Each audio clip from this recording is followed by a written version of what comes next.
Well, welcome back, folks. After an incredible masterclass of 6 amazing drams, some brilliant stories, I'm delighted to say that I'm here in Warehouse 12 for the Masterclass Afterparty. The Warehouse team are doing an amazing job of cleaning up all the glasses and everything behind us.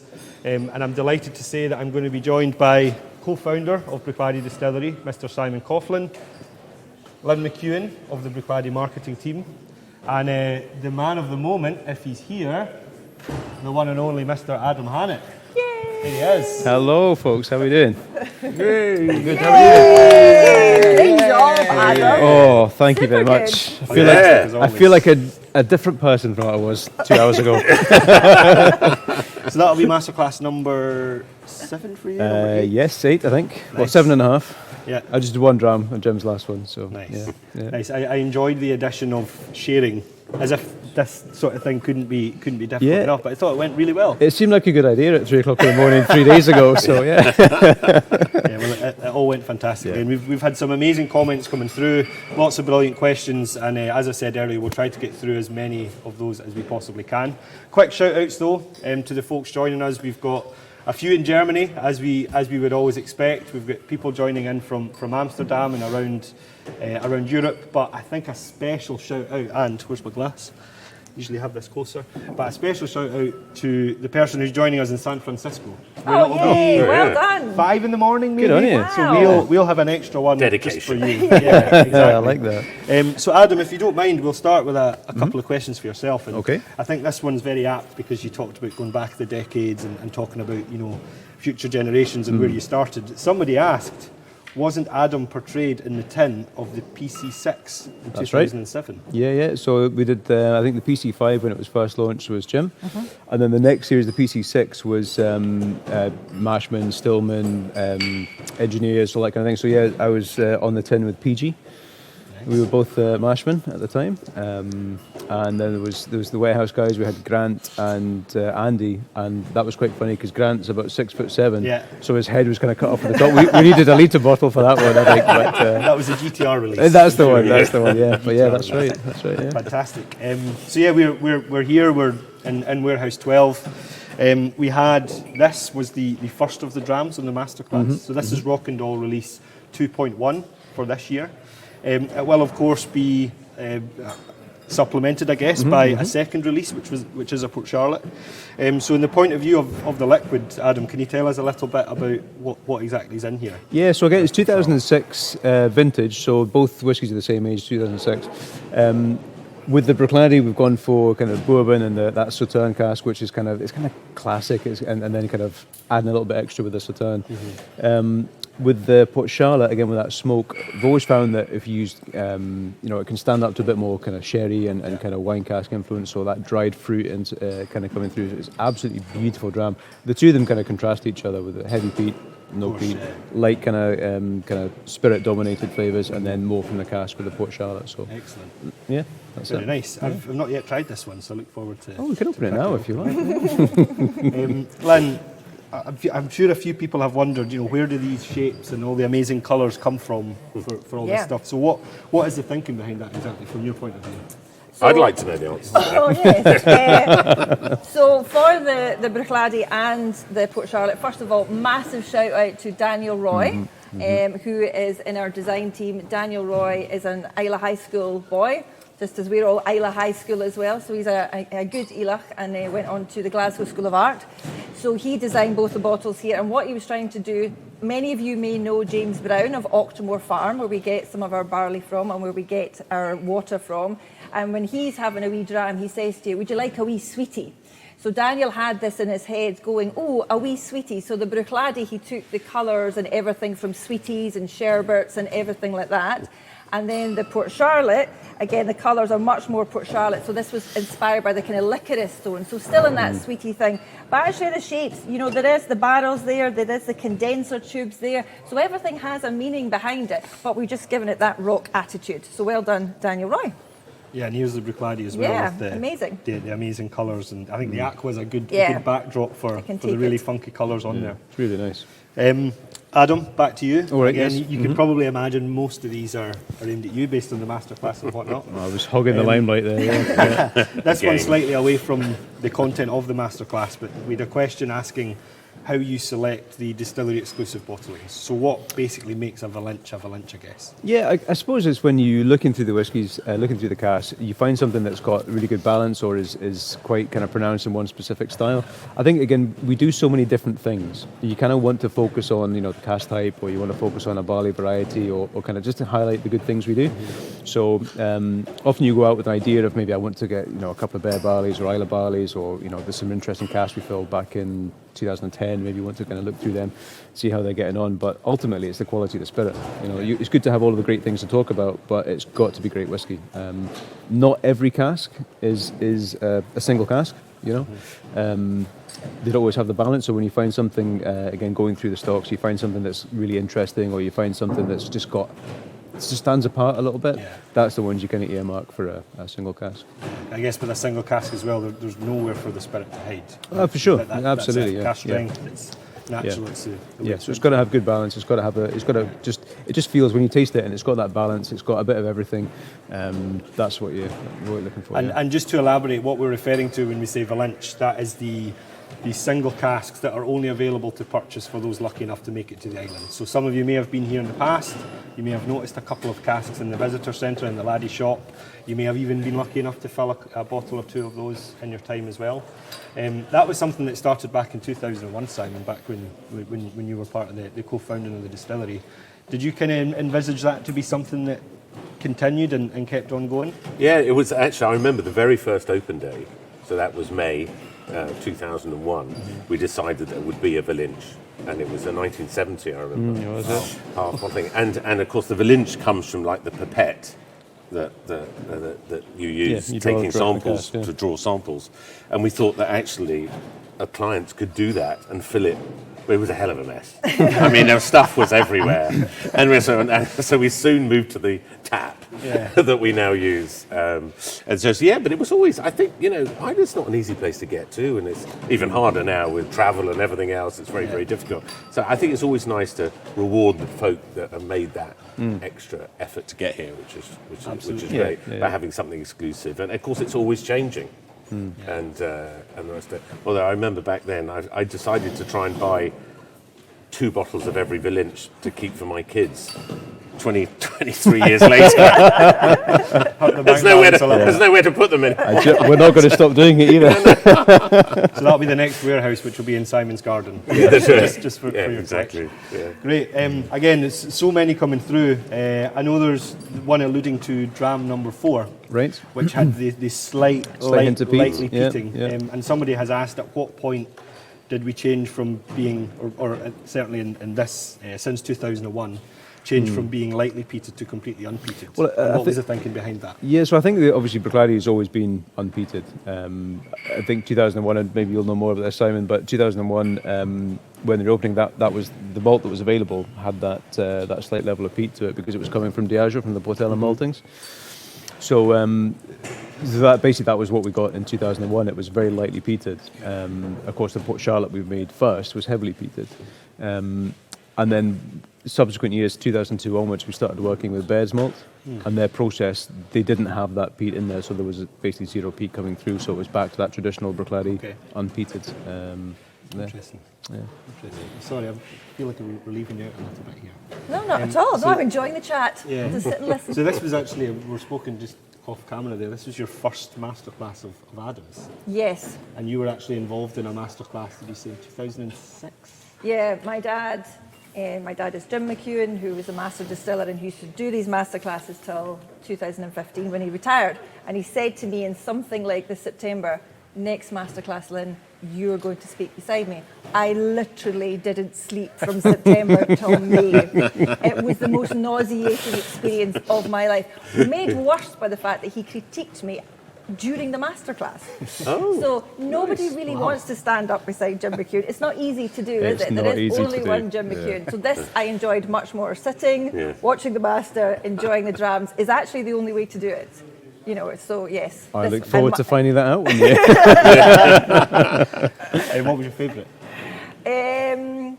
Well, I love the first one we had, which is the 2006 bourbon, and because that was one of our all-time favourite drams. I think there's just the 15-year-old second edition. Yeah. How did you find that compared? It was they're not the same, but... And I think when you add water, though, it just, like, when you take it without the water, but as soon as I added water to it, it was like going into, transported me back, because I could instantly smell all the things and remember those moments. So that will just always...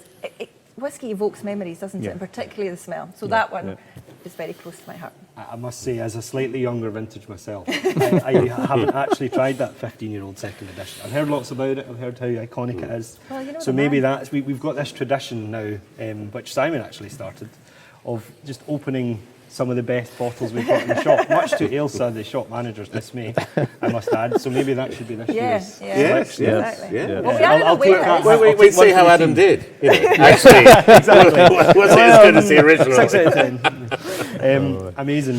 On to Octomore. So obviously this masterclass, barring the slight peating of number 4, was very much an unpeated, focused masterclass. Well, first of all, I guess, what was the thinking behind that? I think it was, again, thinking of the decades, you can't, you're going back to the 90s and the 80s, then obviously it's unpeated. And I think it's just kind of charting that kind of just focusing on one thing, just charting that journey back through Bruichladdich. Because I think we do a lot here. Obviously, there's Bruichladdich, Port Charlotte, Octomore, there's Botanist. We do a huge amount of things, and we always do tastings where you'd start with Bruichladdich and go to Port Charlotte and then finish in Octomore, and there's just such a huge story to tell. You couldn't always do it justice. So actually focusing on one thing, even just focusing on Bruichladdich, there's so many things I didn't even touch on. Yeah. But there's so much there to talk about. I think it really does it justice to be able to zero in on that a little bit and just focus on that, and actually having that little bit of peat in 2001, that little interest. It's another element to the story. Yeah, absolutely. And on the sort of completely different end of the scale, Octomore. This person has said Octomore 13.3 is the best whiskey that they've ever had. High praise. But what are the differences? This is a question that we all get asked all the time. But as the man who answers it best, what are the differences between the 0.1, 0.2 and 0.3? Okay, so with the Octomore, how long have we got? Well, this is it. Yeah, that's it. I will be off air in a few minutes. No. So with Octomore, each edition we do, so the 13s, 14s, 15s, each edition we do is from a single vintage. The 0.1 is what we kind of refer to as our kind of control. So it's 5 years old, bourbon cask matured. So just bourbon cask. 0.2, we're using a different type of cask, so we're focusing on the maturation. So 0.2 could be, for the sake of talking, it could be an Oloroso sherry, it could be anything, a different type of cask away from bourbon, just to see the difference, that because it's the same spirit, but maturing in a different wood, to see the influence that the wood has on that maturation profile. The 0.3 is where we start to focus on the barley provenance. So the barley for the 0.3 always comes from Octomore Farm. So James Brown grows barley for us. We keep it completely separate and malt it as Octomore, so heavily peated. And interestingly enough, we always find that we get super high phenols with the Octomore grown on Islay. Yeah, so that's actually another of the questions here is relating to, we had the 8.3, which was iconic because it was 309 ppm. Yeah. Have we looked into at all why the Islay barley seems to retain more of the phenol? It's interesting, actually. It could be something to do with the variety that's grown. But we were speaking to the maltings, the guys up at Inverness in Beds. They were talking. They actually asked us the question this year. Like, tell us more about it, because they found, again, huge numbers in the phenols coming through. And so the same process was there, but they just found, so they were assuming it was something to do with the variety of barley, or, again, I think that, where it's grown plays a part as well. You notice a difference in the quality of the barley, if you like, or the characteristics of the barley grown on Islay. It could be the same variety, but grown on the mainland, you'll get a difference, So based on what you've just said, I know for a fact there are an army of people who have just started their stockwatches for 5 years from now. Good. When this super smoky Octomore is going to be in bottles. So there we go. Lynne, it may have been slightly before your time. Simon, you're perhaps a better person to ask, but what was the thinking behind the numbering system for Octomore? Because again, it's a question we get asked quite a lot. Oof. You could have briefed me on that question. I'm going to curveball. Well, the thing is, I remember the first one that we did. So it was the first edition, which I think was 80.5 ppm. And back then, you've got to remember that money was tight, it was difficult, we were pushing boundaries. Often we were looking to bring something to market that the clients and the industry were after. So I think it was originally just the first one. Yeah, and then it was 2.2. Yeah, then then we did second edition, and we thought actually we could do something different with a 0.2. Yeah. And the 0.3 I think came later. I think it was a few years later. So so it's a bit of an evolution, but I mean people just loved it. And again, showcasing exactly what you said. The thing about that whole Octomore series is the fact that it shouldn't work technically. You've got young spirit, very, very high strength, high phenols. I mean, everything on paper just doesn't sound right. But that was the great thing. With great distillation, you can do amazing things, and with great wood and great ingredients. And so that's why it's just sort of expanded over the years. So each year now, there's a 0.1, 0.2, 0.3, or a 0.4. On the odd occasion, it's virgin oak or a 10-year-old. There's really no sentence to it. I think, though, it speaks to the complexity of the liquid and the uniqueness of it, that you can't just sum it up in a few words. Oh, and even as I was talking about, it's always 5 years old in bourbon, except when we do it as 8. When it's not. So there's always, when it's not. there's always something to kind of explore, isn't there? I think the one almost rule would be 0.1 bourbon. Yeah. Always bourbon. Always that kind of control and that way too. It's a good starting point. I think, the 0.1. One for you, Simon. In the 22 years now that you've been involved, what's been, I know there have been plenty, but what's been the highlight? If you'd give us one highlight. Oof, that's tricky. It's very tricky. There were so many different moments, occasions. I think probably it was that transition from having a vision, with the rest of the guys, to do something different, and getting to a point where actually customers out there thought that was quite cool, and they started buying. Because at the end of the day, it's a business. We can do all this as much as we like, but if people don't buy it, it's not going to succeed. It's not. We're not going to win. So I think that tipping moment, realizing, actually, people love what we're doing, and that pushes you, and inspires you to do more. And so I think that was probably, I can't pinpoint it to a date specifically, but there's a moment I thought, actually, we're up and running now. This is pretty cool, and we could pay the bills and. That helps, including the team, which was important. So, many great moments, and which is one of the things I love actually about Festival Day. It's one of the few days when actually I don't have a job on the day, and actually seeing all these people having a great time. I always think, look at these people, they love what we do. That's cool. It's really brilliant, I love it. It's great. So. And just one final light-hearted question for each of you. We'll start with Lynne. Oh, man. What is your secret happy place on Ireland? Or it won't be a secret for long.